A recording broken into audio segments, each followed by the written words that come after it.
mbokk yi asalaamaaleykum wa rahmatullahi taala wa barakaatuhu ni ngeen ko déggee ci bande annonce bi ñu fas yéene kon àndaat ak yéen ci seen émission spéciale jëm nag ni ki tey ci xeexum jàngoro coronavirus bi ba léegi ak tamit li nga xamante ne ajoo na ko ñu dalal nag ni ki tey ki nga xamante ne moom mooy maire bu Parcelles Assainies di Moussa Sy ñu fas yéene kon ànd ak moom ci jotaay bi laata ñu ciy xuus dañ koy jëbal kaddu gi mu nekk askan wi su ko defee ñu mën a ànd ak moom ci laaj ak tontu yi monsieur le maire asalaamaaleykum. maaleykum salaam maa ngi lay ziar di nuyu auditeur ak auditrice su Afia FM di nuyu nag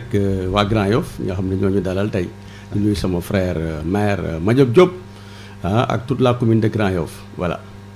mu ngoog jërëjëf monsieur le maire ci noonu xam naa ne dañuy xuus rek dugg ci li nga xamante moom moo ci waxtaan wi jamono ji ñëpp benn xeex la ñu sumb benn combat la mooy xeex jàngoro coronavirus bi ci sa commune bi nga xamante ne yaa ko jiite tey fan ngeen toll ci xeexum corona bi ak jàngoro naka la ci toll. waaw jërëjëf bon pour le moment nous sommes à 2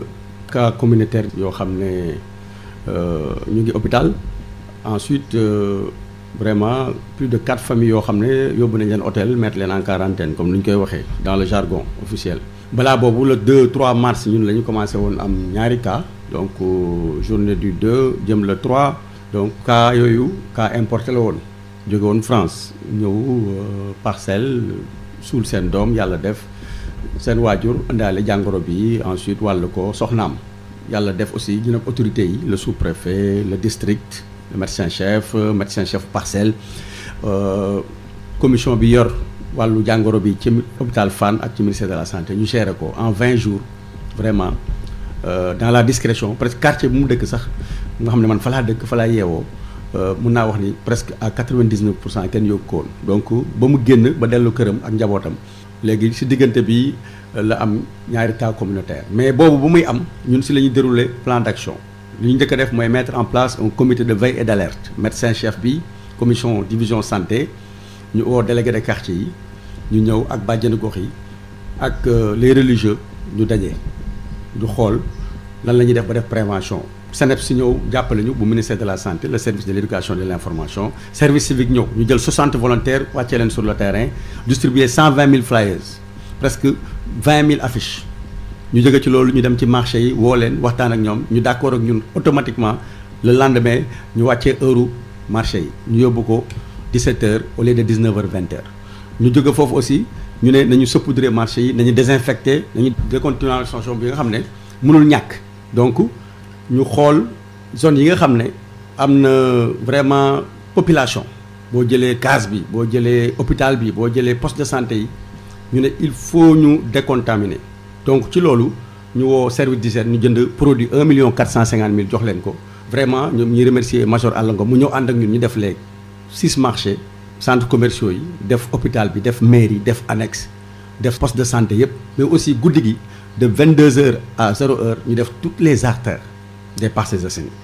maintenant loolu dañ ko bëgg chaque 15 jours ñu def ko donc semaine prochaine incha allah dañuy dellusiwaat defaat les artères ensuite xoolaat ndax mën nañ defaat marché yi donc yooyu bokk na ci plan d'action bi nga xam ne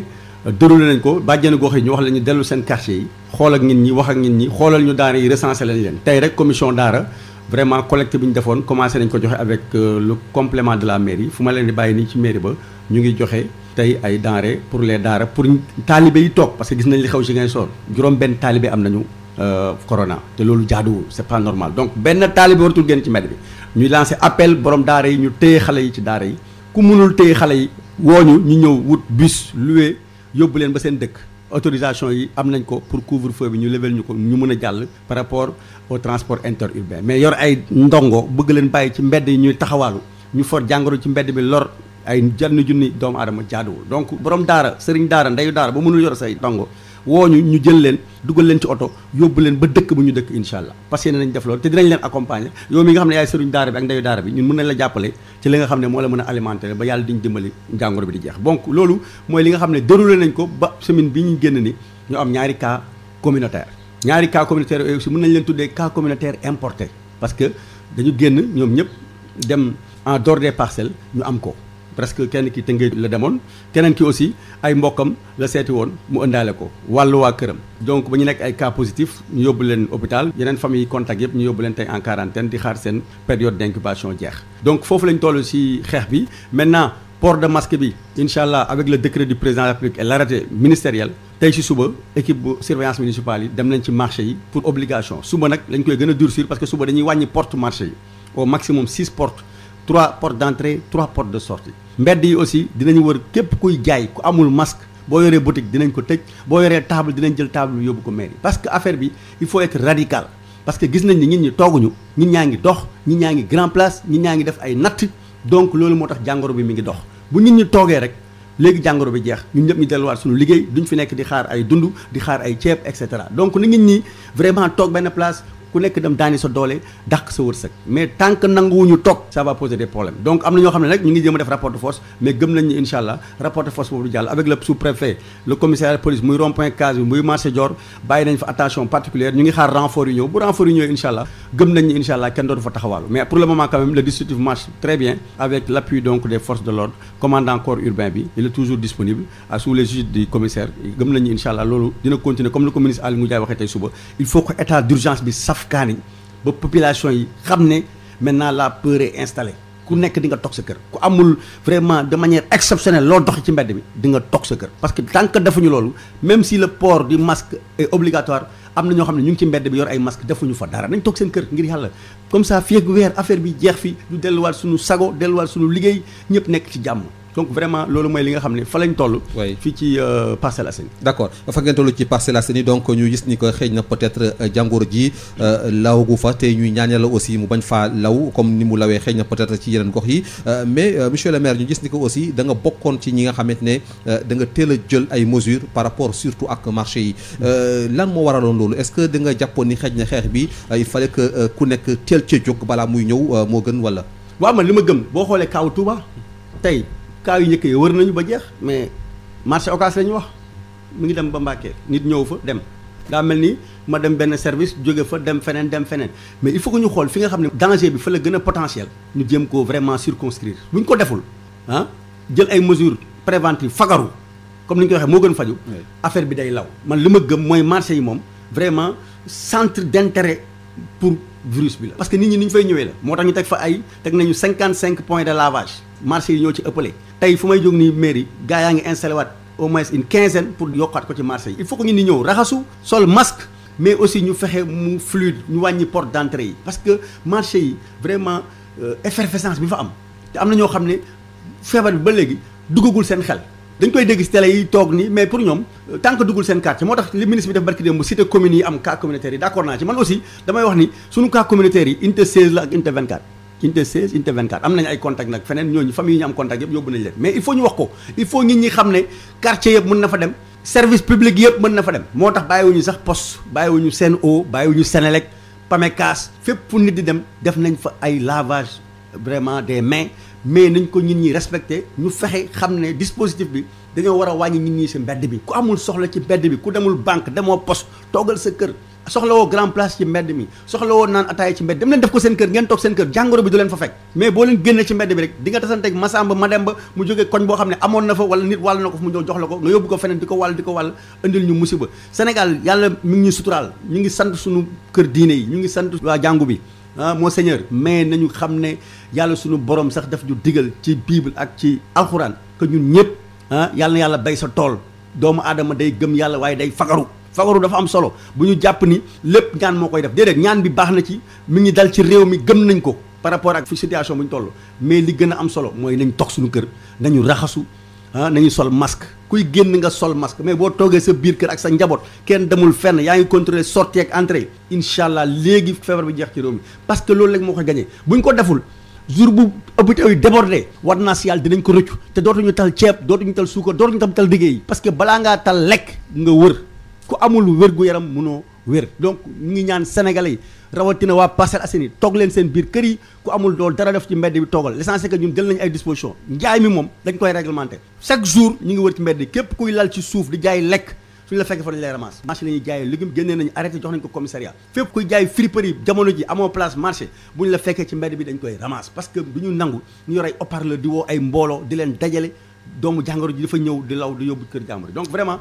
marché yi loolu moo taxoon jël disposition maa ngi félicité nag président Yatma Fall président Gora Seck président Mbaye Sarr président Thiam ak tout leur bureau des 4 marchés si seen disponibilité si seen état d'esprit gëm naa ni jamono ju ñu toll nii lu ñu leen wax ñu def ko xoolatuñu intérêt commerçant bi lu muy amam lu mu am lu ñuy xool mooy jàngoro bi bu duggee seen marché yi marché yooyu sax bu ko nit xamee kenn dootu fa ñëw jënd donc loolu moo tax ñu bàyyi xel loolu ñu ngi def lu ñu mën ñun ñoo ngi wax ñun ñaa ngi sol masque commerçant yi ci ëpp ñu ngi sol masque foo dem nag am na ñu dëgër bopp am na ay récalcitrants mais yooyu moom police moo war a ñëw génnee chicote bi jàpp la yóbbu la commissariat denc la 2 jours bu ñu la waree defee rek ñu defee parce que léegi décret génn na arrêté génn na léegi amatul masla mbir mi mënuñu nangu benn nit rek di lor mbooloo ku bëggul boppam nga dem xaru ji mais ñun ñi dañoo bëgg a dund yàlla nag mooy sàkk dund ak dee dëgg la mais dañoo bëgg a dund nañu bàyyi nit ñi ak seen dund ku nekk da nga dem toog sa kër jàpp sa njàmbur boo amul loo def ci mbedd bi donc vraiment maa ngi félicité marché yi si seen disponibilité ak waa gare routière bi aussi si seen disponibilité. d'accord bu ñu waxee aussi Parcelles Assainies rond point Case bi mu occupé benn li nga xamante moom mooy place bu stratégique par rapport ak xeex jàngoro coronavirus bi barki Dembo Ndiaye ñu gisoon na nga def benn sortie yow ak le sous-préfet des Parcelles Assainies demoon ci bërëb yooyu mais aussi dafa mel ni depuis quelque temps ginnaaw bi nga xamante ne am nañu njort ne sax bu ñu dakkee yenn ci ay jaaykat fële ci Kër Massar dafa am ñu daw si ñëw ngir mën a kon wëyal seen activité ci rond point Case bi tey lan mooy décision bi par rapport ak doxalin wi. waaw léegi rond point Case bi dafa ëmbaale marché Gueule Tapée marché Limamoulaye ñaari marché fa nekk ñaari commune ko moom bii Golf Sud bu sama yaay Aïda Sow Diawara honorable député moo ko moom bii sama frère grand frère Banda Diop moo ko moom man rond point bi moo ñu séparé donc ñoom ñaar ñooy yore territoire ñaari marché yi rond point Case bi nag ay junni xale ñoo fay daje di jaay ay portable di jaay ay pass donc mu nekk encombrement bu terrible comme ni nga ko waxee bi ñu dindee marché jeudi dindi marché Kër Massar entrée Kër Massar ba ñu ko désencombré ñoom ñëpp ñu bëri dañoo daw si ñëw foofu sans compter ñi doon jógee Grand Yoff ak Petersen donc ñoom ñëpp fa lañ daw si léegi police ramasse soo demee bureau commissariat ñetti commissaires yi fi jaar ñëpp laay wax waxuma kii rek mais ñetti ñi fi mujjee jaar Sankaré Mbodj ak l'actuel commissaire Diop Thierno lu ñu ramasse si ay portable ay saaku la mais nit ñi dañoo dëgër bopp ñun vendredi on a désencombré jeudi ba 4 heures du matin avec les 2 sous-préfets avec leurs adjoints les 4 maires en présence de la presse on a démarré à 20 heures ba 4 heures du matin toutes les allées Seydina Issa Laye de Cambérène ba rond-point entrée Cambérène on a tout fait enlevé tout désencombré mais le Sénégalais il est tout li des comme ni ma ko waxee ñuy féliciter suñu collègues yëpp dispositif bi mi ngi fa suñu agent yaa ngi fa vendredi xeex nañ fa police ñëw jàpp ñu fa doon xeexal mais gaa yaa ngi fa ba léegi il faut ñu ramasse il faut ñu sanctionner réew mi sénégalais yi am na si ñoo xam ne tant que dooruñu leen cravache dooruñu leen sanction amende ba mu saf du ñu changer mënoo ci dara loo wax ñu ne yàlla moo fi nekk yàllaa fi nekk gëm nañ ko waaye du ñu nangu koo xam ne nanguwul yeewu nanguwul digle li alxuraan wax ak li bible wax mais kooku nañ ko teg daan ci poosam su dëgëree bopp la ñu génnee cravache bi ah c'est important mooy defeere ko jàpp ko rek defeere loolu mooy régler problème bi am na ñuy ñëw foofu ay récalcitrants ba 17 heures dafa taxawaalu chaque jour y a des vraiment problèmes entre les agents municipaux police sax ñëw na 3 ou 4 fois entre jeudi ak tey jàpp fa ay nit yóbbu donc vraiment foofu lañ toll mais on va insister incha allah suñu équipe bi duñu fa jógee du ñu nangooti vraiment li fa amoon am fa mais du ñu yem foofu comme que décret bi génn na tey moom mbedd parcelle yëpp laa la wax artère yëpp dinañ ko wër fu ñu fekk ay regroupement dinañ ko tas incha allah chaque fois nag bu naree am problème dinañ woo police en espérant comme ni ko ministre Aly Ngouille waxee police bi patrouille yi ak gendarmerie dina yokk le jour parce que couvre-feu c'est réglé maintenant c'est réglé à 99% à part les traînards ñi nga xam ne boo waree tëj 20 heures xam nga doo xaar ba 20 heures moins 5 ngay commencer ranger da nga war a commencer 19 heures balaa 20 heures moins 5 moins 4 nga dem ñibbi sa kër mais boo xaaree bañ ne 20 heures moins 5 ngay traîner nga bëgg a jaay 10 hamburger balaa moo ñor nga bëgg a jaay 10 laxasu dibi et cetera bëgg a dem ci boutique bi bëgg a jënd ki cere fii cere soow ñu sant géey ak yooyu ça pose problème donc il faut ñu xam ne bu ñu nee 20 heures 20 heures 30 20 heures 45 war na fekk nga tëj ba wàccee rideau bi mais doo xaar ba 20 heures nga commencer donc ñooñu c'est les traînards vraiment mais le couvre-feu pour nous il est assuré mais li des c'est l'état d'urgence renforcé avec des forces de l'ordre en nombre dans les rues dans les artères et dans les quartiers pour mettre la peur sur les populations pour wax leen ni toog leen seen kër loolu vraiment bu ko ministre bi defee rek vraiment je pense que ni fii ak fin avril mi-mai on parlera plus de corona au Sénégal. d'accord mu ngoog aussi ñu gis ni wax nga ko sànq arrêté bi nga xamante ne ministère de l'intérieur jël na ko jëm ci fexe ba lii di port masque yi mu doon obligation ci ñëpp ci Sénégalais yi est-ce que tey par exemple foofu ci Parcelles Assainies en tant que monsieur le maire ñi nga xamante ñoo fay ay tailleur est-ce que jóg nañu pour ñëw jàpp ci xeex bi ngeen collaborer su ko defee ñu mën a jàppale askan wi pour ñoom aussi le maximum de personnes mën a am ay masques foofu ci Parcelles Assainies. waaw d'abord loolu am na ay tailleur yu ñu seet si ñu jox leen ay commande de masque am na yu ñu livré am na ñeneen ñu nekk vraiment actuellement nii di terminer seen commande mais dama gëm leen man moom laa gëm depuis le début bataayu jàngoro bi c'est la prévention mooy fagaru nit ku nekk war nga bëgg sa bopp. Sénégalais yu bari surtout ndaw ñi bu ñu yeewoo ba ñuy tëdd ñu ngi ci internet bi. passe. dugalal ma crédit dinañ dépenser entre 1000 et 2500 par jour. loolu ñaata la ci xaalis. masque buy jar 300 250 te masque tissu la bu ngoonee nga fóot ko nga weer ko boo yeewoo paase ko nga solaat ku nekk da nga jéem wutal sa bopp sa masque. état ak mairie yi lu ñuy joxe sa masque mënul doy ku nekk mën nga am 2 masques semaine bi nga koy sol. soo fóotee weer takk beneen bi boo yeewoo paase nga dem. yooyu c'est dérisoire ay saabu non yooyu c'est dérisoire bu ñu nekkoon temps normal gars yi dinañ dem léegi grand théâtre dépenser fa 20 000 pour une soirée dinañ dem làmb ji léegi dóor fa 5 000 pour un combat de lutte. dinañ def ay dépenser xaalis ay caaxaan jamono ji ñu toll ni feebar bi dafa am lu mu àndal sur le plan économique dañu am ay problème crise économique lañ toll donc fii gouvernement bi mi ngi gérer mi ngi def ay programme de résilience mais terewul sénégalais aussi nañuy def violence seen bopp nañu xam ne jamono ji jamono fagaru la mais aussi jamono yaatal la mais aussi jamono boo xam ne ku nekk da ngaa war a yaxanal gaspillage amul. c'est pas parce que xaalis bi mairie lay jógee ceeb bi mairie lay jógee président lay jógee gouvernement génne na 65 milliards rek nga ne bon sama yoon nekku ci na affaire yi ñëw damay gaspiller ngay tuur di sànni di def ñamu mbaam déedéet ne ku nekk na nga lekk ba suur waaye lu ngay sóor na nga ko xam boo leen mu ne bokku leen sóor leen jàpp leen ni jàngoro bi kenn xamul kañ lay jeex ñun ñëpp jàngoro baa ngi fi mais amul benn scientifique bu la wax ne jàngoro bi weer bi lay jeex amul. gis nañ États-Unis gis nañ Italie nu mu meloon Espagne nu mu meloon gis nañ France gis nañ yeneen dëkk yi. dañuy ñaan yàlla mu teel a jeex Sénégal mais pour le moment suñu xel dañ ko war a fexe am planification am vision mooy xamaguñu kañ lay jeex comme que xamaguñu kañ lay jeex nañu yaxanal nañu bàyyi yàq bi nañu bàyyi yàq ndox dafa manqué am na si yenn zone yoo xam ne ndox amu fa nañu yaxanal ndox nañu yaxanal lekk bi yaxanal dund bi ensuite dañu am esprit de solidarité ku amul nga dimbali ko jarul ngay woote état jarul ngay woote mairie ñun ay Sénégal lañu ay jullit lañu ay chrétien lañu yàgg nañ defante comme ni ñuy def tabaski ni ñuy def korité ni ñuy def weeru koor ni ñuy def Pâques ni ñuy def ci ngalax bi ni ñuy def ci xew yi nañu continuer di ko def entre sénégalais loolu mooy sunu fort loolu mooy sunu doole ñu bàyyi yàq bi amul solo donc vraiment ñu ngi appel boobu man moom laay lancé masque yi dinañ commander dinañ joxe mais nag nañu xam ne mënuñu jox ñëpp comme ceeb bi aussi état bi mënul jox ñëpp mairie amul prétention jox ñëpp parce que déjà recette presque mën naa wax ni amatul. xam nga juuti 100 francs ak 150 bu ko mairie di xaar par jour alors que daan nga def 500 800 000 par jour depuis presque 20 jours defatoo ko te nga war a fay salaire obligatoire nga war a jënd imprimer état civil obligatoire nga war a fay courant ak ndox 4 dépenses obligatoires des collectivités territoriales obligatoire mu neex la mu naqari da nga ko war a def yow maire bi. yeneen yëpp c'est facultatif. mais ceeb mais secours yooyu c'est facultatif joxe subvention loolu c'est facultatif bu ko maire bi mënee da koy def bu ko mënul du ko def mais yee moom yoon daf la ne ala kulli àll booy voté sa budget boo ko ci deful préfet bi di ko approuvé kon da nga ko war a def da nga ko war a wàcc bu weer bi dee dama war a fay samay salaire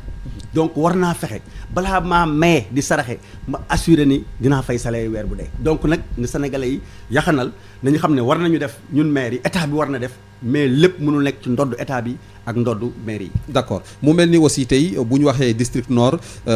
mooy li nga xamante ni moom moo ëmb presque bu nañ ko wax arrondissement bu Parcelles Assainies yow ngay maire bu commune bu Parcelles mais tey arrondissement bi dafa mel ni exemple la ci nu ñuy xeexee li nga xamante moom mooy jàngoro gi. ci biir réew mi ndax boo xoolee dafa mel ni les 4 maires yi nga xam ne ñoo nekk ci biir arrondissement bi dañoo def bloc autour wala sax ànd ci ak le sous-préfet pour mën a jaamaarlu ak li nga xamante moom mooy jàngoro ji foofu tamit ndax am nga benn message boo ci mën a jàllale. waaw mais féliciter le monsieur le sous-préfet dès le début bi affaire yi tàmbalee la ñu woo ñu toog mu créé comité arrondissement bi ba élargir ko tey à d'autres personnalités comme les honorables députés